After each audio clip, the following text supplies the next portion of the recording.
Meu querido irmão e meu amado amigo, mais uma vez estamos aqui juntos diante da palavra de Deus. Graças a Ele por ter nos dado a sua misericórdia de estarmos vivos e pela sua graça estarmos aqui mais uma vez ouvindo a sua santa, bendita, gloriosa e confiável palavra. Eu prometi na última mensagem que estaria de volta dando continuidade àquele assunto que nós falamos sobre a revelação de Deus a Caim, filho de Adão e Eva. Porque Deus se revelou a Caim? Porque Deus falou a Caim? Porque Deus reprovou a oferta, o sacrifício de Caim? Lá no capítulo 4 de Gênesis, creio que o amigo e o irmão devem estar lembrados. Eu quero, para a introdução da nossa lição de hoje, ler um versículo que está no capítulo 11 da Epístola aos Hebreus, aos Hebreus, capítulo 11, o versículo 4, o escritor diz o seguinte: pela fé pela fé Abel ofereceu a Deus maior sacrifício do que Caim, pelo qual alcançou testemunho de que era justo, dando Deus testemunho dos seus dons, e por ela, quer dizer, por meio da sua fé, depois de morto, ainda continua falando.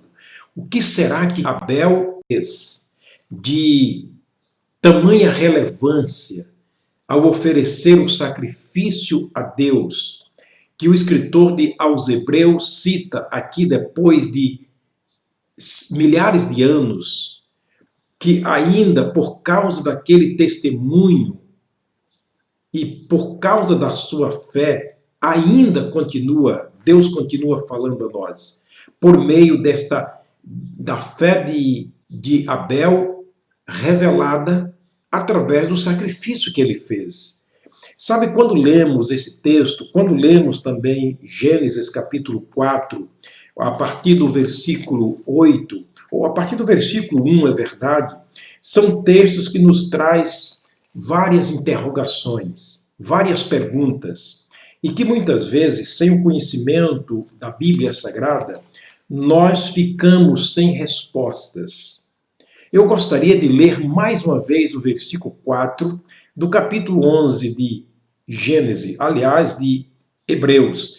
Acredito que o irmão, o amigo que é um leitor da Bíblia, já leu muitas vezes este versículo. E quem sabe até já se perguntou o que significa isto. E até agora não encontrou resposta. A Bíblia responde ela mesma. A Bíblia não se contradiz, nunca. Acredite nisto. Eu vou ler mais uma vez o versículo 4 do capítulo 11 aos Hebreus. Pela fé, Abel ofereceu a Deus maior. Esse é um detalhe bíblico. Abel ofereceu um sacrifício maior a Deus do que a oferta de Caim, do que o sacrifício de Caim.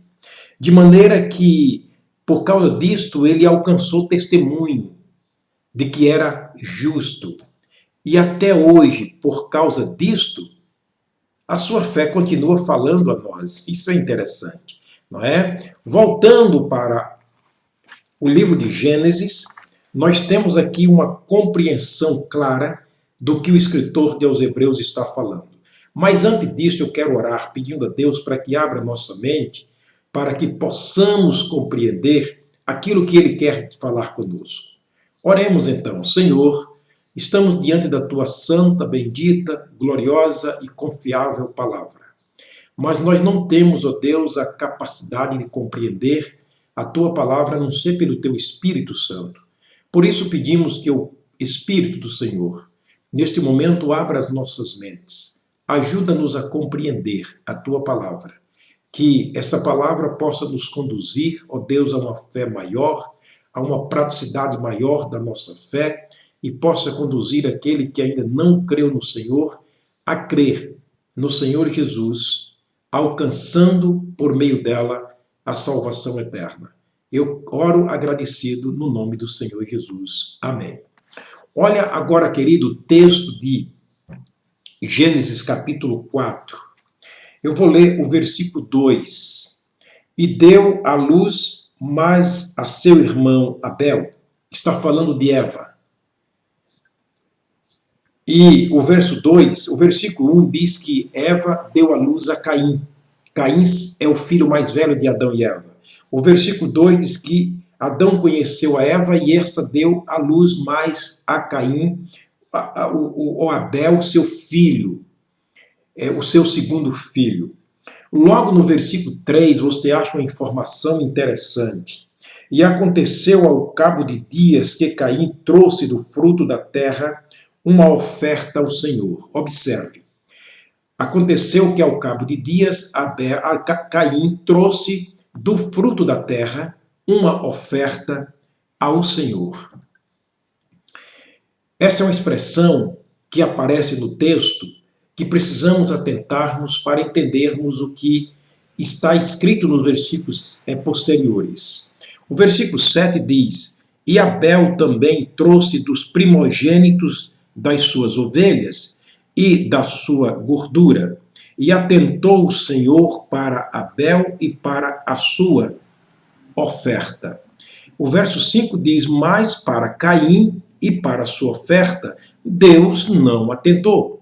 Neste momento, quando a Bíblia diz que Deus não agradou, não se atentou para a oferta de Caim, logo a parte B do verso 5 diz: E irou-se Caim fortemente e descaiu-lhe o semblante. É por isso que no versículo 8 o escritor diz: E falou Caim com seu irmão Abel, e sucedeu que, estando eles no campo, se levantou Caim contra o seu irmão Abel e o matou. Bens, vamos vermos aqui algo que é interessante para nós. Caim trouxe uma oferta ao Senhor. Abel também trouxe uma oferta ao Senhor. O que significava esta oferta? Essa oferta devia ser uma oferta voluntária, porém devia ter alguns princípios bíblicos, porque esta oferta significaria o perdão do pecado do oferecedor, daquele que estava oferecendo a oferta.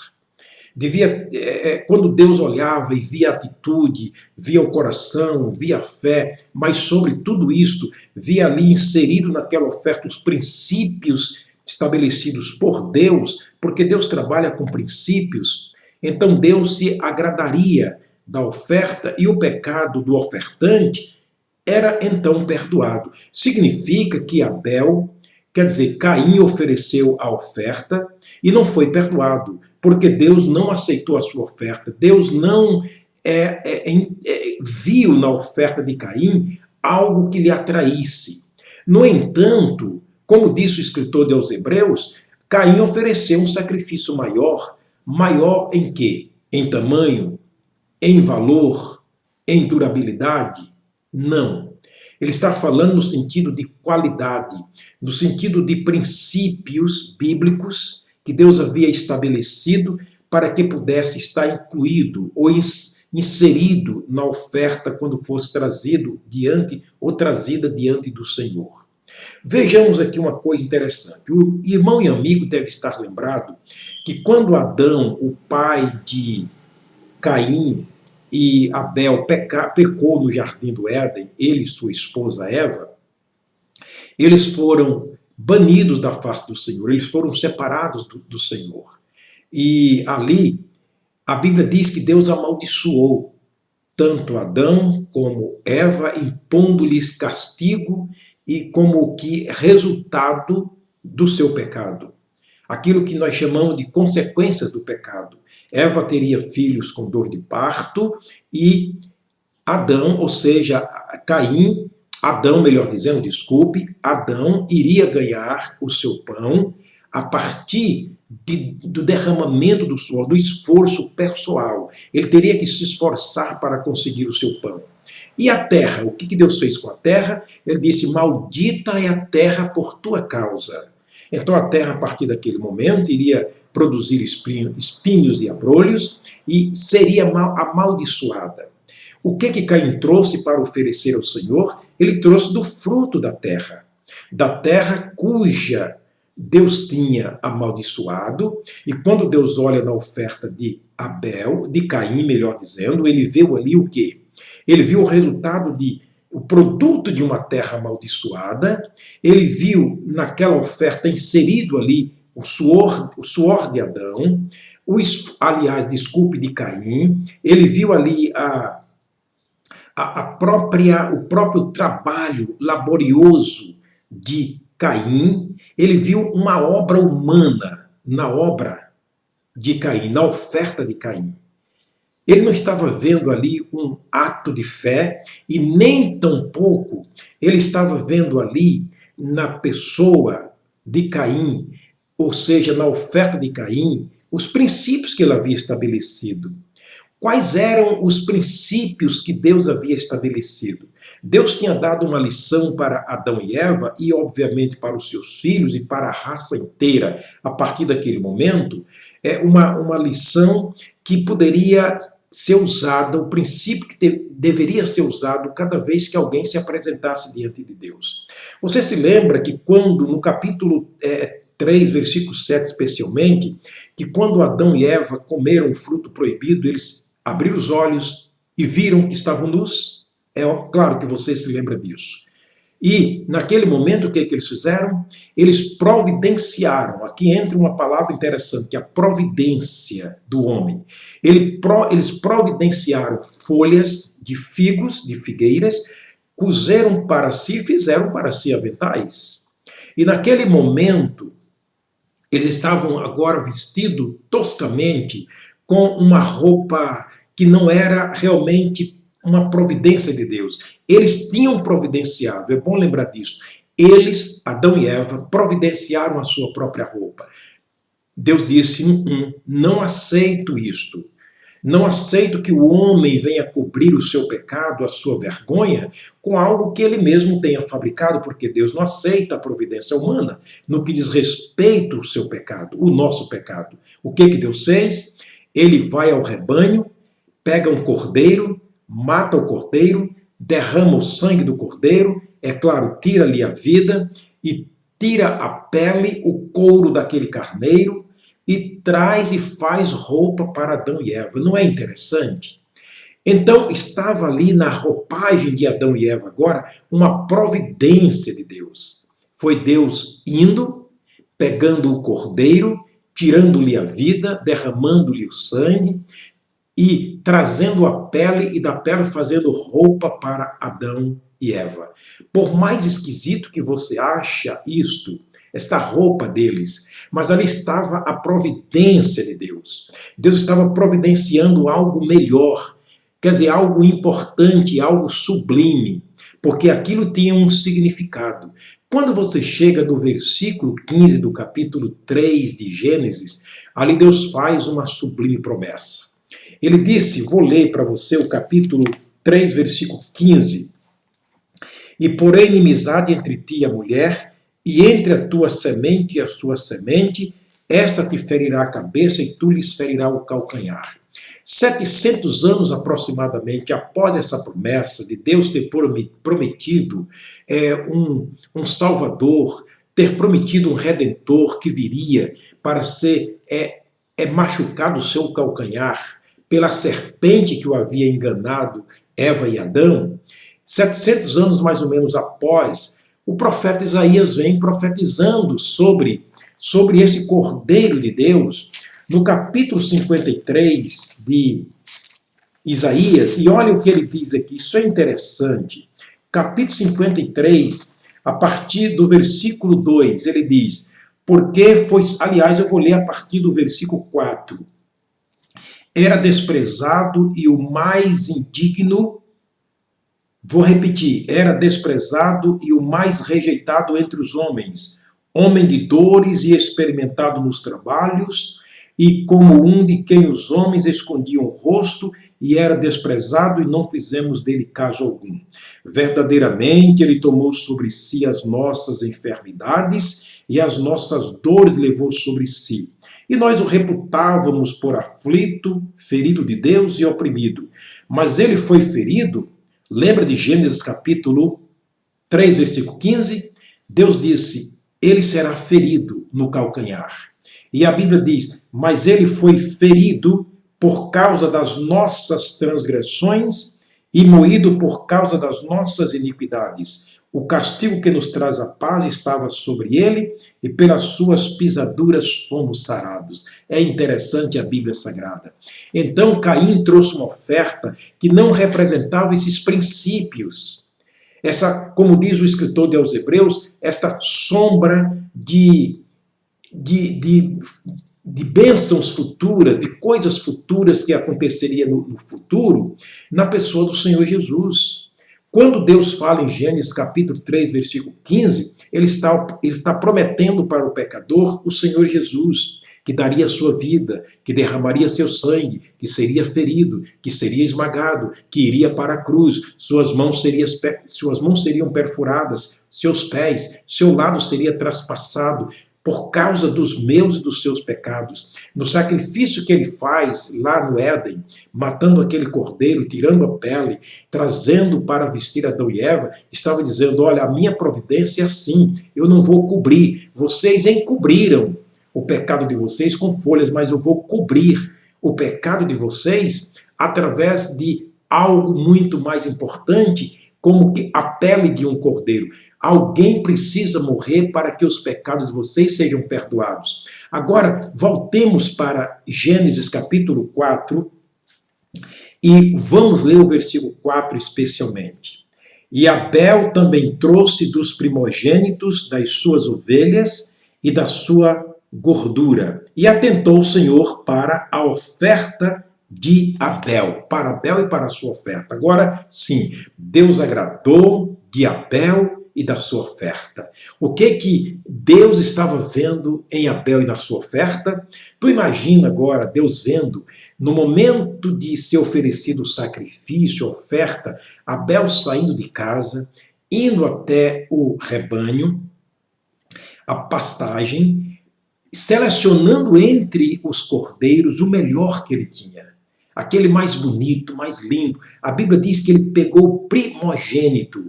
Lembra de João capítulo 3, versículo 16? Porque Deus amou o mundo de tal maneira que deu o seu Filho unigênito, mas também o seu Filho primogênito, para que todo aquele que nele crê não pereça, mas tenha vida eterna. Então, nessa oferta de Abel, estavam inseridos os princípios de Deus.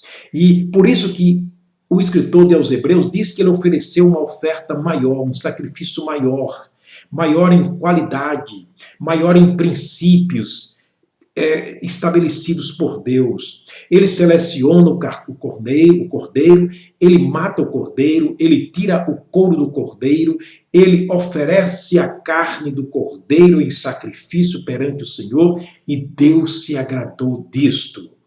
Está vendo, querido, porque Abel é do maligno? Está vendo porque, aliás, Caim é do maligno e Abel é da fé?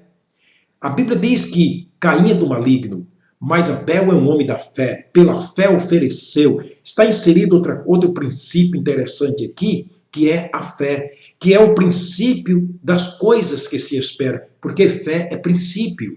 E a Bíblia diz que sem fé é impossível agradar a Deus. Portanto, aqui está uma explicação rápida, mas eu creio que sucinta, clara, para que você possa compreender Hebreus capítulo 11, versículo 4, juntando com Gênesis capítulo 4, versículos 2 e 3.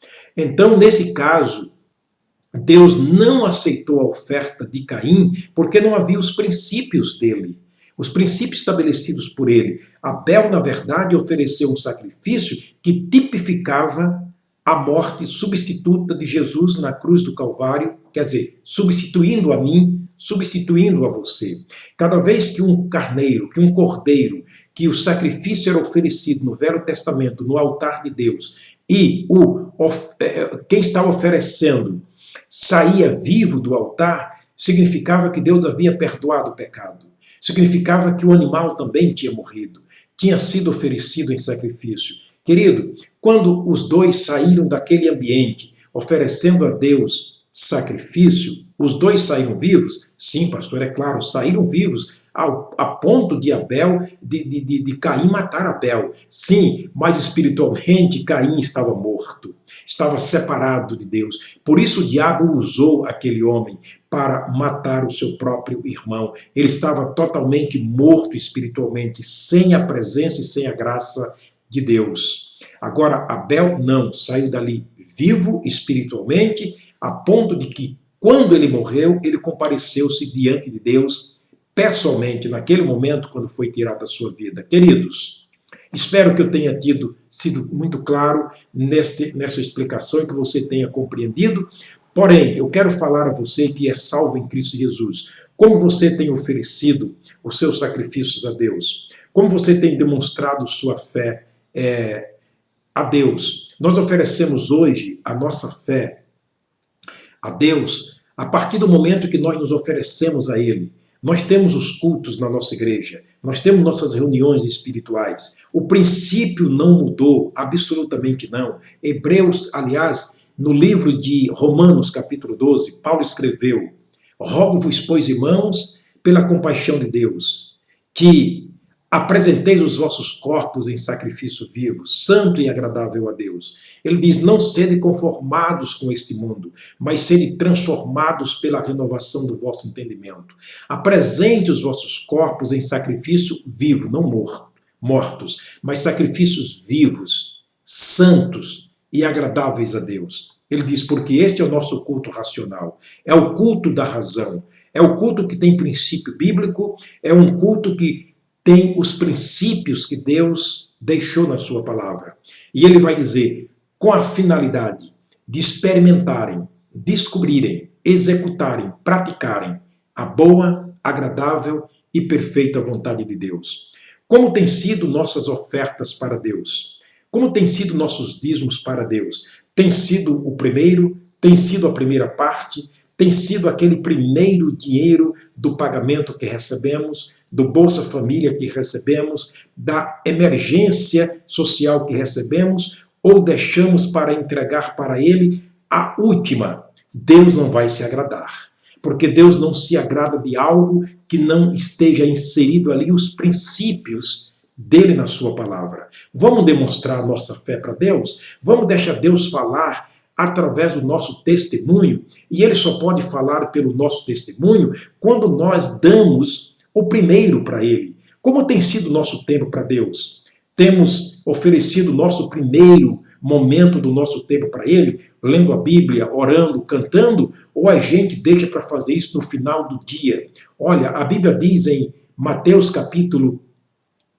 no capítulo 6, verso 33, buscai primeiro o reino de Deus e a sua justiça, e as demais coisas serão acrescentadas. Que aprendamos, meu amado irmão, salvo em Cristo Jesus, a sacrificar o que nós temos para Deus, mas que no nosso sacrifício esteja ali incluído os princípios de Deus, porque de outra maneira Deus não vai agradar nem de nós mesmos, nem tampouco dos nossos sacrifícios. Aprendam que Deus não aceita a providência humana no que diz respeito à salvação do homem. Batismo não salva, obra não salva, igreja não salva, tudo isso é muito importante, mas primeiro tem que haver salvação. Meu amigo, sem fé é impossível agradar a Deus. E isso não vem das obras para que ninguém se glorie.